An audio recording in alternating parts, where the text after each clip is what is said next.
ating pong imbitasyon sa kanila na dumalo sa hearing, mas minabuti po nilang magtungo sa opisina ni Senator Robin Padilla at doon po ay mag-monitor at mag-live din yung 18 bodyguard at magpa-presscon. Yun lamang po.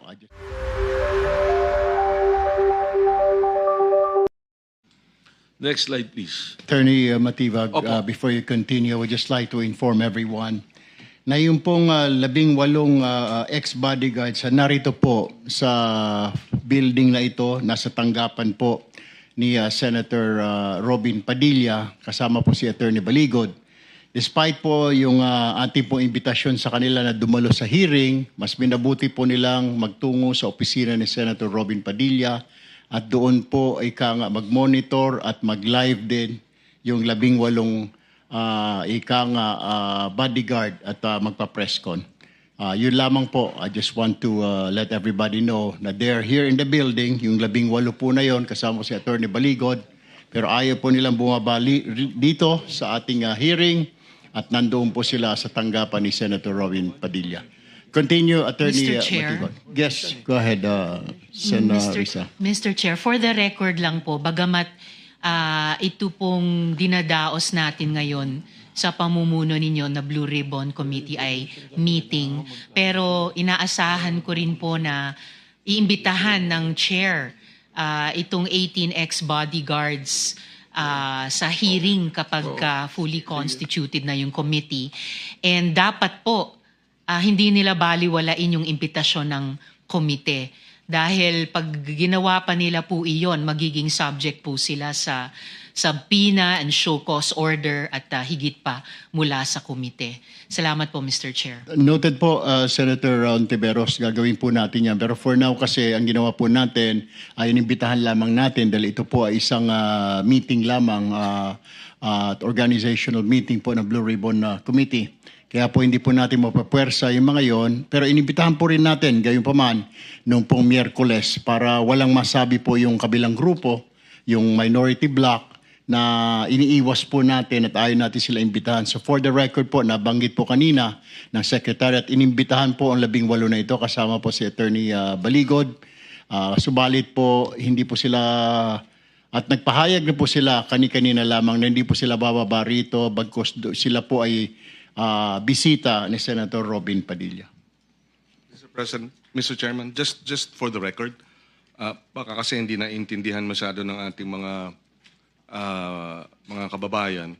Kaya ito ay hindi hearing at ito ay committee meeting, consultative meeting, ay dahil kinikilala natin na hindi pa nahahalal ang lahat ng membro ng Committee on Public Accountability. At dahil hindi pa nahahalal lahat ng membro, hindi pa constituted ang committee. Although the chairperson has been elected and the chairperson, as legislative practice will reveal, has from time to time been allowed by practice to hold consultative meetings, even if there is no quorum, even if the committee has not been fully constituted. And also, yes, that is correct, is empowered to designate a vice chairman. So in the meantime, because we are, have not, out of respect for our colleagues in the minority, dahil hindi pa nako-constitute, hindi pa sila hinahalal, ay hindi natin tinatawag itong, o hindi natin isinasagawa ang hearing. This is in contrast to the previous bogus hearing last Thursday, wherein the Blue Ribbon Committee precisely had been declared vacant, and even before we removed the Senate President, former Senate President, they already sent out notices for that June 4 hearing, which again is an indication of their disregard for our rules in the Senate. Kaya, just for the record, Mr. Chairperson. Thank you for Mr. that Chair. clarification. Go ahead. Dagdag lamang po dun sa sinabi ni Vice Chair Kiko, Mr. Chair. In fact, dun sa bogus hearing, nagpakita at nagsalita yung 18 ex-bodyguards at saka si Attorney Baligod. So, although of course I submit to what the chair has said na hindi naman sila mapipilitang dumalo dito sa ating meeting bilang mga guests, I think loss po sa kanila na hindi sila humarap sa committee hearing na ito para matanong din natin na ibang mga senador and yung mga magiging miyembro ng committee once constituted dahil naghanda rin po tayo ng mga tanong sa kanila. Just for the record, Mr. Chair. Salamat po. Mr. Chairman, just to emphasize na yung June 3, klarong-klaro na noong dineclare all seats vacant, ang inelect natin as chairman of the Blue Ribbon Committee ay no other than Senator Erwin Tulfo. So siya lang ang may karapatan na tumawag ng ganitong consultative meeting at siya lang ang may karapatan para mag-issue ng mga invitations through the Blue Ribbon Secretariat. So let me just put that on record. Thank you, Mr. Senate Pro Tempore, Acting President Win Gatchalian. Go ahead, Attorney Matibag. May I approach po? Please. There's an important thing that I want Go to ahead relay po. po. Sa inyo po. Pwede Go po ahead akong po. lumapit dyan. Because I cannot see. 1 minute suspension.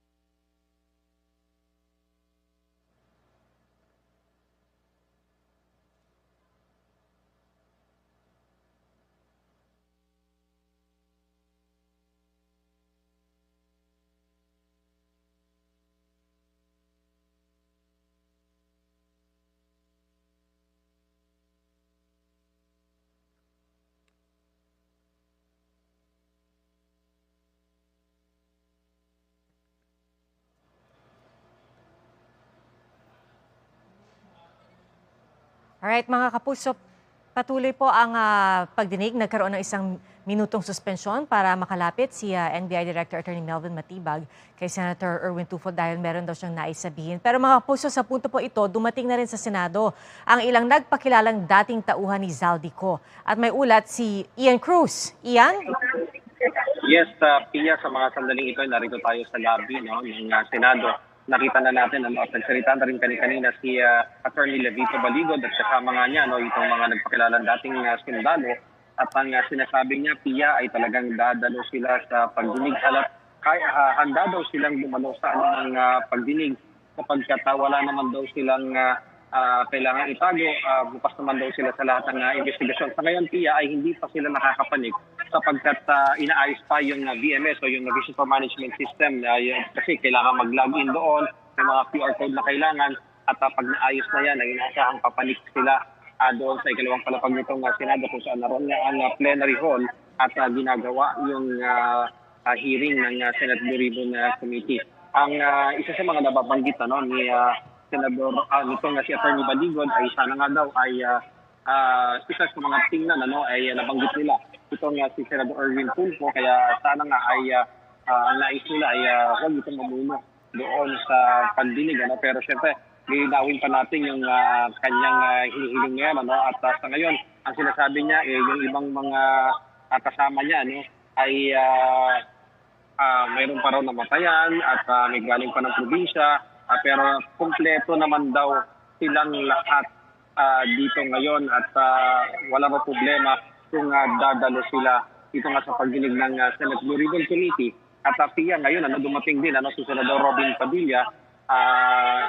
Ito kasama niya si Attorney Levi Baligod.